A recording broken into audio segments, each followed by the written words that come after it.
Pessoal, abro esse vídeo mostrando o fracasso da tentativa bolsonarista de convocar uma manifestação espontânea agora à tarde na Paulista pela liberdade de Jair Bolsonaro e pelo impeachment do ministro Alexandre de Moraes. Pois é, pessoal, os bolsonaristas se reuniram na Paulista ali, tentaram levar uma quantidade grande de pessoas para as ruas, se mobilizarem no grupo do WhatsApp, porém foi uma vergonha histórica, pessoal. Só atrapalharam a vida das pessoas que estavam passando pela Avenida Paulista, que tinham que ficar desviando dos gados que estavam enfileirados em frente ao MASP. E após isso, eles se dirigiram em carreata para outro local para fazer discursos de ordem contra o ministro Alexandre de Moraes. Olha só as imagens. Agradeço demais. Obrigado. Reparem na mixaria de gados.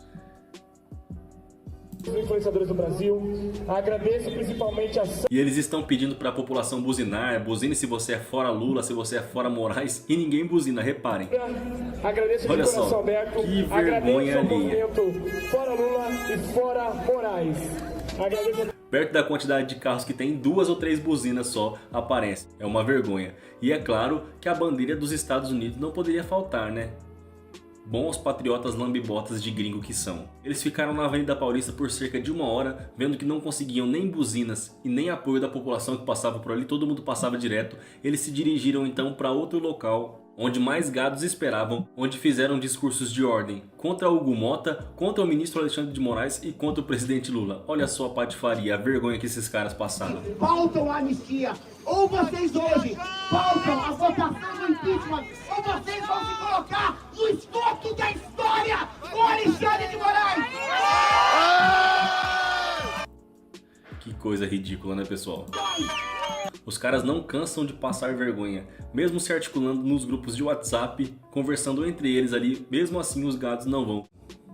Ou se está ao lado do demônio, e o demônio, todo exorcismo você tem que falar o nome do diabo, e o demônio se chama Alexandre de Moraes, e quem não exorcizar esse demônio é parte demoníaca do inferno! Verdade! Fora Alexandre de Moraes! Cena ridícula, né, pessoal? Aconteceu em São Paulo. E você viu o escárnio que está ocorrendo na Câmara dos Deputados agora? Os parlamentares estão tirando sarro da cara do povo brasileiro com esse projeto que está sendo votado, essa PEC da blindagem. Olha só a denúncia dos parlamentares. Pessoal, urgente, está sendo votada agora aqui na Câmara Federal a PEC da blindagem. Essa PEC da blindagem tem apenas um objetivo: proteger político corrupto. Isso porque, caso ela seja aprovada aqui na Câmara Federal, no Congresso Nacional, irão ocorrer 3 mudanças significativas. Primeiro, político corrupto só vai poder ser processado criminalmente se 2/3, ou seja, 257 deputados, em votação secreta, disser que a investigação pode começar e avançar. Um absurdo, mas o pior está por vir. Segundo, caso a PEC da blindagem seja aprovada, político que cometer homicídio qualificado, estupro, tráfico de drogas, latrocínio, ou seja, crime inafiançável em flagrante, só vai poder ser preso se 2/3 dos deputados disser que sim, a prisão pode ocorrer.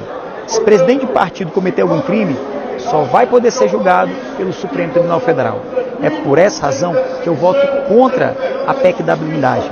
Eu voto a favor da justiça, a favor do combate à corrupção e a favor que o nosso país não seja mais conhecido como o país da impunidade, mas o país do respeito às leis, por mais justiça e por mais respeito.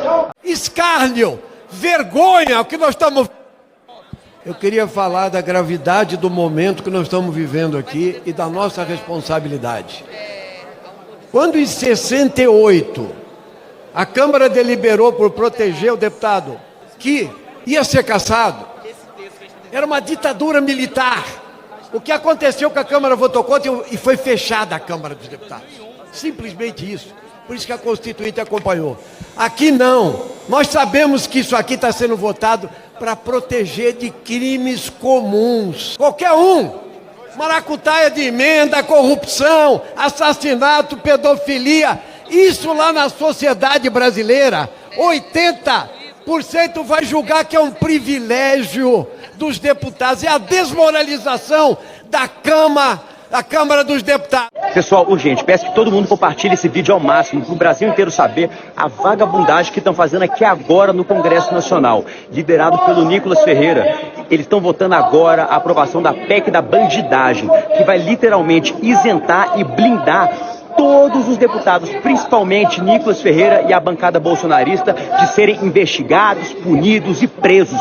É um escárnio, é um ataque direto, não só à democracia, mas à justiça brasileira. E são hipócritas, porque essa casa aqui não vota projeto bom para o nosso povo, só vota proteção para político. Nicolas Ferreira só a vergonha para o nosso país e nós vamos barrar isso aí. Tamo junto. A estratégia é o seguinte, votam ali a PEC da blindagem, tem acordo para todo mundo, principalmente o Centrão, que quer a aprovação dessa PEC das prerrogativas, vão tentar mostrar assim, não, olha, nós mudamos o texto, agora a abertura de inquérito não fica mais dependendo de aval do Congresso, não é tão blindagem assim, vai diminuir um pouco, mas continua sendo uma blindagem ali a favor. Não vai ser tão exagerado quanto estava sendo previsto anteriormente, mas continuará sendo uma blindagem.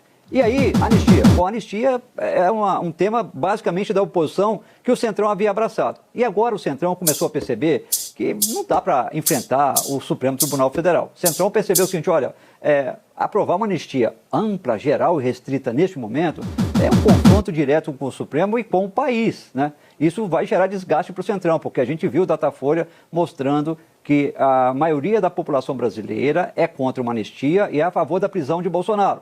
Ou seja, na linha do que vem defendendo o Supremo e do que julgou o Supremo Tribunal Federal. Então, qual que deve ser a estratégia a partir de agora? Eles colocam em votação a urgência do projeto da anistia, derrotam essa urgência e logo em seguida anunciam que vão buscar uma outra proposta, que é exatamente a proposta que está sendo elaborada pela equipe de Davi Alcolumbre, presidente do Senado, prevendo a redução de penas não só para os golpistas do dia 8 de janeiro, mas também para aqueles que foram condenados no núcleo crucial. Como é que seria essa redução da pena para o núcleo crucial? Aquele que inclui Bolsonaro, Braga Neto, Augusto Heleno, Paulo Sérgio Nogueira, esses que foram condenados na semana passada, Almirante Garnier. É você unificando aqueles crimes de tentativa de golpe e abolição do Estado Democrático de Direito, ficando só um. E com isso você reduz ali, não dá para saber exatamente o percentual, mas você pode ter uma redução significativa até da pena de prisão. Por exemplo, Bolsonaro, que foi punido por 27 anos e 3 meses, pode cair de repente para 20 anos. Ele cumprindo um sexto da pena, 20, menos de 3 anos e pouco que ele ficaria em prisão realmente. Então, seria algo que beneficiaria, Camila, até o núcleo crucial. E essa proposta que estava sendo costurada por Davi Alcolumbre, numa negociação com Hugo Mota, seria levada para a Câmara e começaria a ser votada, como disse a Marina, na Câmara dos Deputados. E pode ser votado ainda nessa semana e ser enviada rapidamente para o Senado, e aí você encerra o debate sobre a anistia, tira a anistia do lado, quem foi condenado pelo Supremo vai continuar condenado, mas você prevê uma redução de pena. Algo que ministros do Supremo concordam. Eles acham que se é para fazer algo que seja aceitável, esse é o caminho. Isso abarca o ex-presidente de alguma maneira? Sim, porque você, como em benefício do réu, você pode retroagir. Uma lei que é em benefício do réu pode retroagir. Para prejudicar o réu não pode retroagir, mas em benefício do réu pode retroagir. Vai ser o Congresso que vai aplicar essa redução de penas? Não. O Congresso muda a legislação e aí alguém entra, a defesa de Bolsonaro, a defesa dos réus, entram no Supremo pedindo, olha,